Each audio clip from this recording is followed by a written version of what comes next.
Gaza में 2 साल तक चली जंग के बाद अब सीज फायर हो चुका है। हमास की कैद से इजरायली बंधकों की रिहाई और इजरायल की जेलों से फिलिस्तीनियों की रिहाई के बाद इजरायल की फौज के पीछे हटने से डोनाल्ड ट्रंप की शांति योजना का पहला राउंड पूरा होने जा रहा है। लेकिन इसके साथ ही गाजा में सड़कों पर हमास के लड़ाके फिर से उतर आए हैं। हमास अब बदला लेने के मोड में आ गया है। वो इजरायल का साथ देने का आरोप लगाकर लोगों को बीच सड़क पर आंख में पट्टी बांधकर घुटनों पर बैठाकर गोली मार रहा है। इतना ही नहीं, खुद इसका वीडियो बनाकर शेयर भी कर रहा है। समाचार एजेंसी एएफपी की रिपोर्ट के मुताबिक हमास ने मंगलवार को गाजा के बर्बाद शहरों पर अपनी पकड़ मजबूत कर ली है, अपनी बदले की कार्रवाई की शुरुआत कर दी है और इजरायल के लिए कथित तौर पर मुखबिरी करने वालों को बीच सड़क पर मौत के घाट उतारा जा रहा है। वहीं दूसरी तरफ अमेरिकी प्रेसिडेंट डोनाल्ड ट्रंप ने एक बार फिर से हमास को निरस्त्र करने की कसम खाई है। हमास ने अपने आधिकारिक चैनल पर एक वीडियो शेयर किया जिसमें आंखों पर पट्टी बांधकर और घुटनों के बल लेटे 8 संदिग्धों को सड़क पर गोली मारते हुए दिखाया गया। हमास का दावा है कि ये सभी इजरायल के सहयोगी थे और उसका कानून नहीं मानते थे। इस वीडियो में हमास के बंदूकधारी लड़ाके भीड़ के सामने एक व्यस्त सड़क पर करीब से लोगों को गोली मारते दिख रहे हैं। जब इजरायल की जेलों से रिहा हुए कैदियों की बस सोमवार को गाजा पहुंची तो हमास के एजदीन अल कसम ब्रिगेड के लड़ाकों ने भीड़ को कंट्रोल किया था।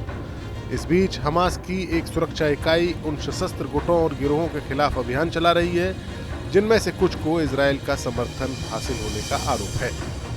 दरअसल गाजा की शांति योजना का पहला राउंड पूरा तो हो रहा है, लेकिन अभी भी उसके बाकी राउंड्स के पूरे होने में संदेह है, क्योंकि बाकी राउंड्स में हमास से हथियार रखवाने की शर्त है जिसे हमास मानने को तैयार नहीं है। हमास के साथ हुए गाजा के शांति समझौते में इजिप्ट, टर्की और कतर जैसे मुस्लिम देशों ने अहम भूमिका निभाई है, लेकिन इसी वजह से इस इलाके के कुछ और प्रभावशाली मुस्लिम देश नाखुश नजर आ रहे हैं। डोनाल्ड ट्रंप और इजिप्ट के अब्दुल फतेह अल सीसी ने गाजा सीज फायर का जश्न मनाने के लिए दुनिया भर के नेताओं को शर्म अल शेख में जुटाया था, लेकिन इसमें खाड़ी के 2 प्रमुख चेहरे गायब थे। ये 2 थे सऊदी अरब के क्राउन प्रिंस मोहम्मद बिन सलमान और यूएई के प्रेसिडेंट मोहम्मद बिन जायद अल नहयान। इनकी गैर मौजूदगी इस बात का साफ साफ इशारा दे रही है कि गाजा पर इजिप्ट का सुर्खियों में आना खाड़ी के अरब देशों को रास नहीं आ रहा है। लाल सागर के रिजॉर्ट में हुए इस शांति सम्मेलन की अध्यक्षता इजिप्ट और अमेरिका के राष्ट्रपतियों ने ज्वाइंटली की थी। इस सम्मेलन में गाजा को इजिप्ट की महत्वपूर्ण भूमिका के तौर पर दर्ज किया गया, लेकिन सवाल यह है कि क्या गाजा को लेकर मिडिल ईस्ट के मुस्लिम देश दो फाड़ हो गए हैं और क्या इसका असर अब गाजा की शांति पर पड़ेगा, यह अपने आप में एक बड़ा सवाल है। Bureau report, news nation.